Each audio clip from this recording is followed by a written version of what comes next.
Chapter 1. It was the principal's idea, but it was the herdman's fault, according to my mother. "Don't blame Mr. Crabtree," she said. "It wasn't Mr. Crabtree who piled 8 kids into the revolving door at the bank. It wasn't Mr. Crabtree who put the guppies on the pizza. It was one of the herdmans, or some of the herdmans, or all of the herdmans. So if there's no Halloween this year, it's their fault." Of course the herdmans couldn't cancel Halloween everywhere. That's just what I was told. That's what I told my little brother, Charlie. Charlie kept saying, "I can't believe this," as if it was unusual for the Hermans to mess up things for everybody else. It wasn't unusual.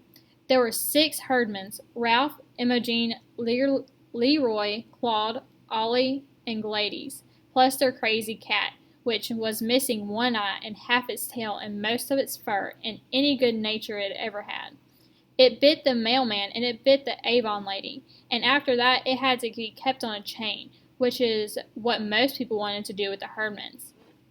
I used to wonder why their mother didn't do that with them, but, after all, there were 6 of them and only one of her.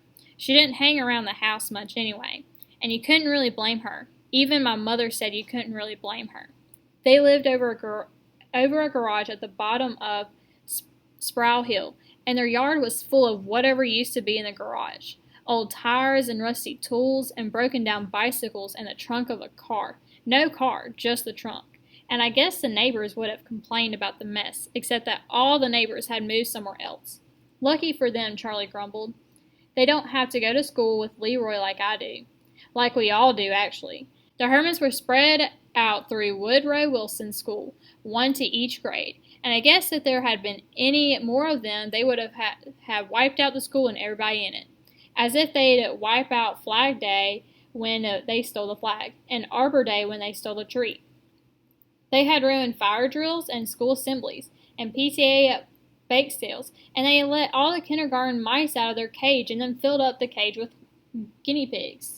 The whole kindergarten got hysterical about this. Some kids thought the guinea pigs ate their mice. Some thought the guinea pigs were their mice, grown gigantic overnight. They were all scared and sobbing and hiccuping, and the janitor had to come and remove the guinea pigs. All the mice got away, so I guess if you were a mouse, you would be crazy about the Herdmans. I don't know whether mice get together and one of them says, "How was your day?" But if it happens, these mice would say, "Terrific." "So what was it, Beth?" Charlie asked me. "The mice and the guinea pigs? Was that like the last straw?" And then everybody said, "All right, that's it. The last straw. No Halloween. What was that? Was that it?" "I don't think so," I said. "I think it was everything else." There had been a lot of everything else because Labor Day was late, so school started late. Parents had an extra week to buy their kids' school shoes and get their hair cut. Kids had an extra week to finish the fort or tree house or bike trail or whatever else they'd been building since June. And teachers had an extra week to pray they wouldn't have any Herdmans, I guess. And of course the Herdmans had an extra week too to tear up whatever they'd missed during the summer. That turned out to be a lot, and as usual with the Herdmans, it wasn't things you wouldn't expect them to do. The police guard at the bank said that he had seen them come in. "Can't miss them," he said. So I went right over and stood by the big fish tank. I figure if I see a bank robber coming, I'll defend the money. But if I see those kids coming, I'll defend the fish.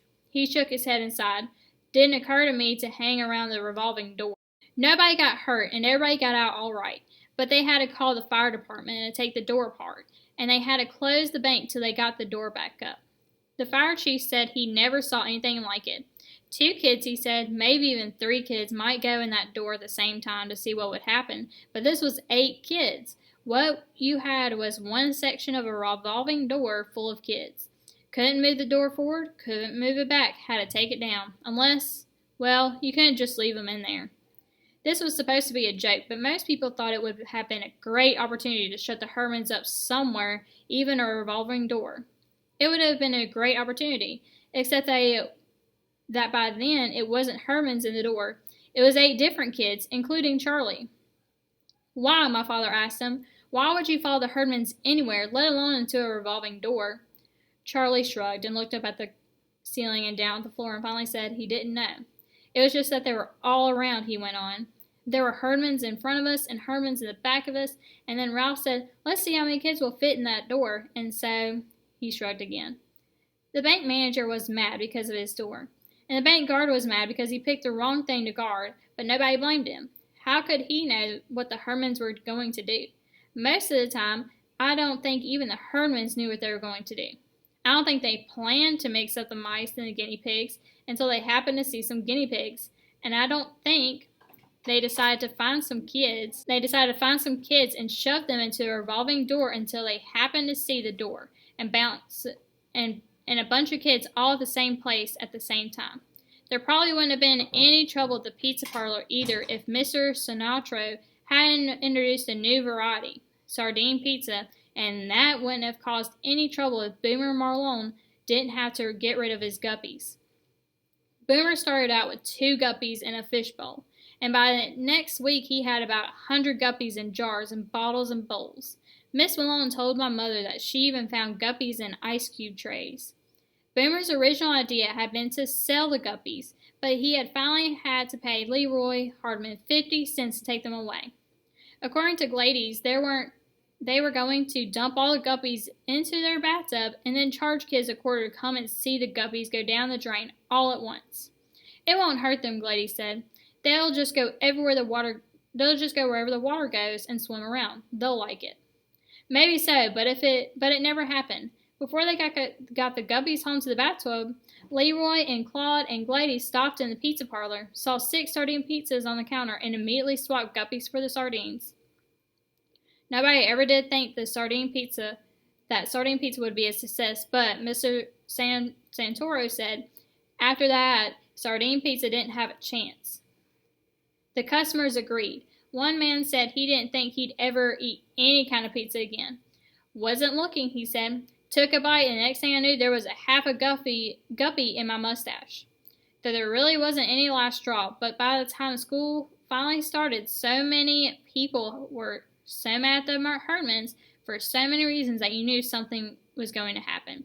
"It has to stop," the mayor said, but nobody knew that it was going to be Halloween.